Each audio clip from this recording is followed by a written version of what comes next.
बोल कुंज बिहारी सरकार की जय। मुझको गले बोल एकादशी महारानी की जय। बोल वृंदावन बिहारी लाल की जय। भगत और भगवान की जय। बोल एकादशी महारानी की जय। इति श्री उत्पन्ना एकादशी व्रत महात्म प्रारंभ। बोल एकादशी महारानी की। बोल वृंदावन बिहारी लाल की। बोल कुंज बिहारी सरकार की। बोल सावरे सेठ की। इति श्री उत्पन्ना एकादशी व्रत महात्म प्रारंभ। बोल एकादशी महारानी की। बोल वृंदावन बिहारी लाल की। उत्पन्ना एकादशी व्रत महात्म प्रारंभ हो रहा है। नेमसना क्षेत्र में श्री सूत जी ब्राह्मणों से बोलते हैं कि हे ब्राह्मणों, विधि सहित इस एकादशी महात्म को भगवान श्री कृष्ण ने कहा था, प्रेमी जन ही इस व्रत की उत्पत्ति का प्रेम पूर्वक सुनते हैं। इस लोक में अनेकों सुखों को भोग कर अंत में वे अर्थात विष्णु पद को प्राप्त करते हैं। श्री सूत जी कह रहे हैं कि हे ब्राह्मणों, सबसे प्रथम इस एकादशी महात्म को भगवान श्री कृष्ण ने अर्जुन से कहा था, उसी के अनुसार मैं आपसे कहता हूं। अर्जुन ने कहा है कि हे जनार्दन, इस एकादशी व्रत का महात्म क्या है, इस व्रत को करने से क्या पुण्य प्राप्त होता है और इसकी विधि क्या है, सो आप मुझसे कहिए। ऐसा सुनकर श्री भगवान ने कहा है कि हे अर्जुन, सबसे पहले हेमंत ऋषि के मार्ग शीर्ष महीने में कृष्ण पक्ष की एकादशी का व्रत करना चाहिए। दशमी की शाम को दातुन करना चाहिए और रात को भोजन भी करना चाहिए। अब एकादशी को सुबह संकल्प नियम के अनुसार कार्य करना चाहिए और दोपहर में संकल्प पूर्वक नदी, सरोवर, बावड़ी, कुआं आदि में किसी में स्नान करना चाहिए। स्नान करने से पहले शरीर पर मिट्टी का चंदन लगाना चाहिए। अब चंदन लगाने का मंत्र इस प्रकार है, अश्वकांते रथक्रांते विष्णुकांते वसुंधरे कृष्णेना सद्भावना मृत्यु को हर में पाप में यमुना पूर्व संचितम त्वया हतेन पापेन गच्छामि परमागतिम। व्रत करने वाले को स्नान करने के पश्चात पापी, चोर, पाखंडी, दूसरों की बुराई करने वाली, परस्त्री गमन करने वाला, दुराचारी, दूसरे के धन को चुराने वाला, मंदिरों में चोरी करने वाला, इस सब मनुष्यों की बात नहीं करनी चाहिए। यदि अनजाने में इससे बात हो जाए तो इस पाप को दूर करने के लिए सूर्य नारायण के दर्शन करने चाहिए। स्नान के बाद धूप दीप नैवेद्य से भगवान का पूजन करना चाहिए। रात को दीप दान करना चाहिए। ये सत्कर्म भक्ति पूर्वक करने चाहिए और उस रात को नींद और स्त्री प्रसंग को त्याग देना चाहिए। एकादशी के दिन तथा रात्रि को भजन सत्संग आदि कर्मों में व्यतीत करना चाहिए और उस दिन श्रद्धा पूर्वक ब्राह्मणों को दक्षिणा देनी चाहिए और उससे अपनी गलतियों की क्षमा मांगनी चाहिए। धार्मिक जनों को शुक्ल और कृष्ण पक्ष की दोनों एकादशियों को एक सा समझना चाहिए और उसमें भेद मानना उचित नहीं है।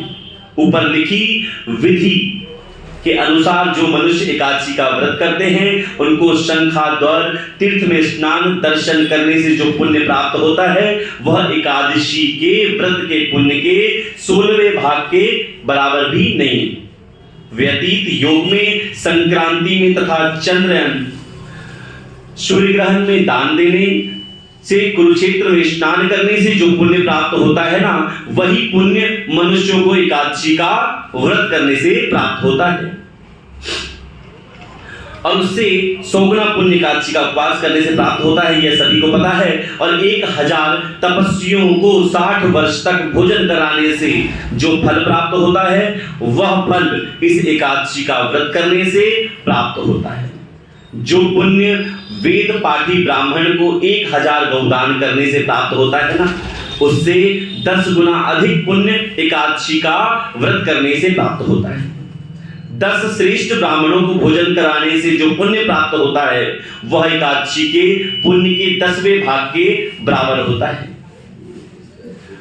10 उत्तम ब्राह्मणों को भोजन करवाने से जो पुण्य मिलता है, उनका ही पुण्य एक ब्रह्मचारी को भोजन करवाने से प्राप्त होता है। और इस पुण्य से 1000 गुना पुण्य करना भूमि दान करने से प्राप्त होता है, और कन्या और भूमि दान के पुण्य से 10 गुना पुण्य, विद्या दान से 10 गुना पुण्य भूखे को भोजन देने से होता है।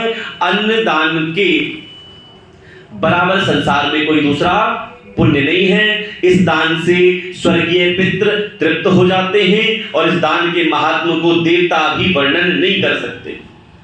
निर्जल व्रत करने से आधा फल एक बार भोजन करने से बराबर होता है, और इसलिए उपरोक्त कोई सा एक व्रत जरूर करना चाहिए। एकादशी का व्रत करने पर ही यज्ञ दान तपदान आदि मिलते हैं, अन्यथा नहीं होते। अतः एकादशी का व्रत अवश्य करना चाहिए। इस व्रत में शंख से जल नहीं पीना चाहिए। मछली सूअर तथा अन्य एकादशी के व्रत में वर्जित है। एकादशी व्रत का फल 1000 यज्ञों से भी अधिक है। ऐसी सुनकर अर्जुन ने कहा कि हे भगवान, आपने इस एकादशी के पुण्य को अनेक तीर्थों के पुण्य से श्रेष्ठ तथा पवित्र क्यों बतलाया है? सो अब कहिए। अब श्री भगवान कह रहे हैं कि हे अर्जुन, सतयुग में एक महाभयंकर मुर नाम का दैत्य था। उस मुर दैत्य ने सभी देवता अत्यंत भयभीत रहते थे। दैत्य ने इंद्र आदि देवताओं को जीतकर उन्हें उनके स्थान से गिरा दिया, तथा देवेंद्र ने आशुतोष से प्रार्थना की कि हे शिव शंकर, हम सब लोग इस समय पर मूल दैत्य के अत्याचारों से मृत्यु लोक में अपना जीवन व्यतीत कर रहे हैं। कृपा कर इस दुख से छूटने का कोई उपाय बतलाइए। अब महादेव जी बोल रहे हैं कि हे देवेंद्र, आप श्री विष्णु भगवान के पास जाइए। इंद्र तथा अन्य देवता क्षीर सागर जहां पर कि भगवान विष्णु शीश सैया पर शयन कर रहे हैं, गए हैं, और देवताओं सहित इंद्र ने उसकी इस प्रकार की स्तुति सुनकर, हे देवताओं के देवता और देवताओं के देवताओं द्वारा स्तुति करने योग्य आपको बारंबार मेरा प्रणाम है। हे दैत्यों के संहारक, हे मधुसूदन, आप हमारी रक्षा करिए। हे जगन्नाथ, समस्त देव दैत्यों से भयभीत होकर आपकी शरण में आए हैं। आप ही संसार के कारक और कर्ता हैं। आपके माता सबके माता पिता हैं, जगत की उत्पत्ति पालन और संहारक तथा देवताओं के सहायक हैं, सहायक करने वाले हैं, शांति प्रदान करने वाले हैं। आप ही आकाश पाताल, आप ही तीनों लोगों को उत्पन्न करने वाले हो। ब्रह्मा सूर्य चंद्र अग्नि हव्य स्मरण मंत्र यजमान यज्ञ कर्म कर्ता भोक्ता आदि आप ही हैं। हे देव, शरण में आए हुए कि आप ही रक्षा करिए। बोले काशी महारानी की जय। और इस दैत्यों से हमें स्वर्ग से निकाल दिया है, अब आप हमारी रक्षा कीजिए।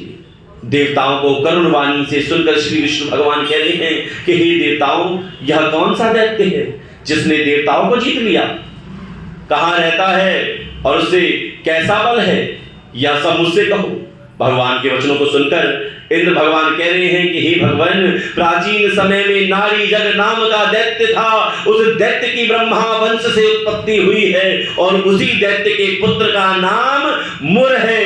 यह अपनी राजधानी चंद्रावती में जिसने अपने बल से समस्त विश्व को जीतकर और सब देवताओं को देवलोक से निकाल दिया है, और इंद्र अग्नि यम वरुण चंद्रमा सूर्य बनकर जो पृथ्वी को तपाता है, मेघ बनकर जल की वर्षा करता है, आप उस दैत्य को मारकर देवताओं को विजय करवाए। बोले काशी महारानी की जय। और इंद्र के वचन सुनकर श्री विष्णु भगवान कह रहे हैं कि हे देवताओं, मैं तुम्हारे शत्रुओं को शीघ्र ही संहार करूंगा।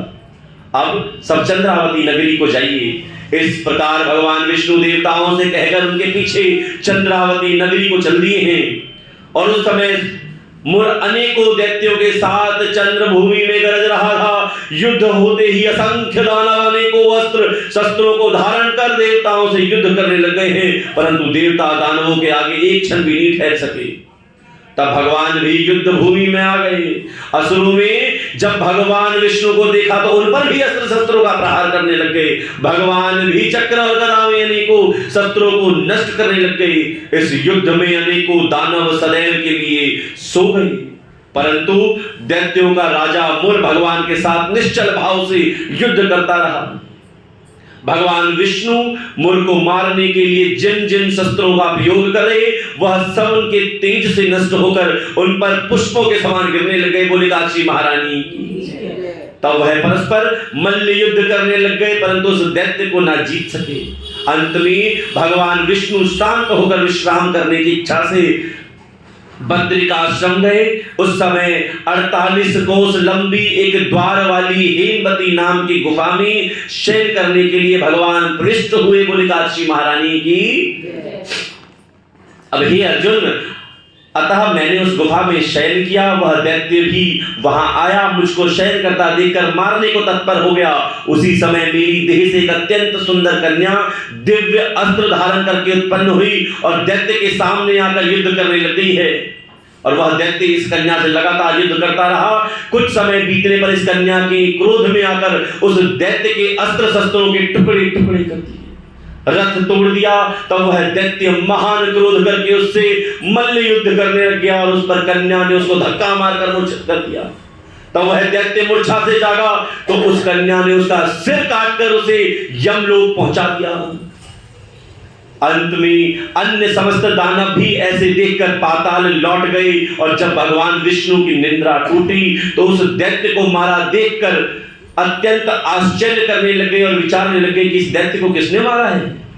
तब कन्या भगवान से हाथ जोड़कर बोलती है कि हे भगवान, यह दैत्य आपको मारने को तत्पर था, तब मैंने आपके शरीर से उत्पन्न होकर इसका वध किया है। बोली काशी महारानी। श्री भगवान बोलते हैं कि हे कन्या, तूने इसको मारा है, अतः मैं तेरे ऊपर बहुत प्रसन्न हूं। तूने तीनों लोगों के देवताओं को सुखी किया है, इसलिए तू अपनी इच्छा अनुसार वर मांग। कन्या बोलती है कि हे भगवान, मुझे यह वरदान दीजिए कि जो मेरा व्रत करे उसके समस्त पाप नष्ट हो जाए और अंत में स्वर्ग को जाए। बोले काशी महारानी की। मेरे व्रत का आधा फल रात्रि को मिले और उससे आधा फल रात्रि भोजन करवाने को मिले। बोले काशी महारानी की।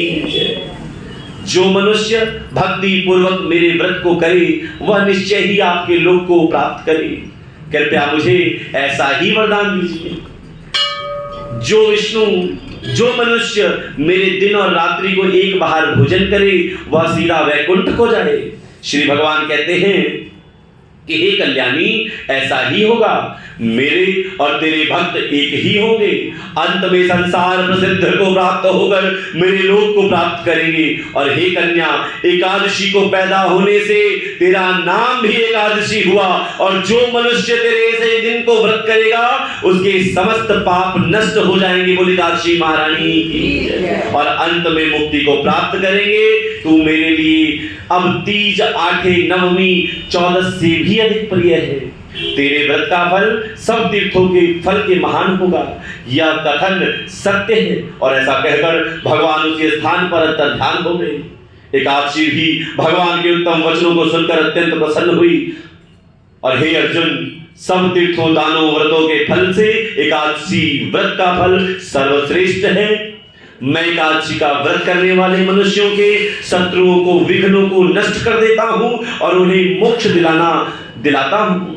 अर्जुन, यह मैंने तुमसे एकादशी की उत्पत्ति के बारे में बतलाया है। एकादशी पापों को नष्ट करने वाली है, सिद्धि को देने वाली है। उत्तम मनुष्यों को दोनों पक्षों की एकादशी को समान समझना चाहिए। एकादशी का व्रत अवश्य करना चाहिए, उसमें भेदभाव मानना उचित नहीं है। जो पुरुष विष्णु भक्त हैं उनको धन्य है। जो मनुष्य एकादशी महात्म का श्रवण करते हैं, पठन करते हैं, उनको अश्वमेध यज्ञ का फल प्राप्त होता है। और जो मनुष्य भक्ति पूर्वक कथा सुनते हैं वह विष्णु लोक को जाते हैं। करोड़ों वर्षों तक उनकी उस स्थान पर पूजा होती है। और जो एकादशी महात्म के चौथाई भाग को सुनते हैं उनके ब्रह्म हत्या आदि के महान पाप नष्ट हो जाते हैं। विष्णु धर्म के समान संसार में कोई दूसरा व्रत नहीं है, कोई धर्म नहीं है और एकादशी व्रत के बराबर कोई दूसरा व्रत नहीं है। बोले काशी महारानी की। इति श्री काशी व्रत महात्म समाप्त। श्रीमन् नारायण नारायण नारायण भज मन नारायण।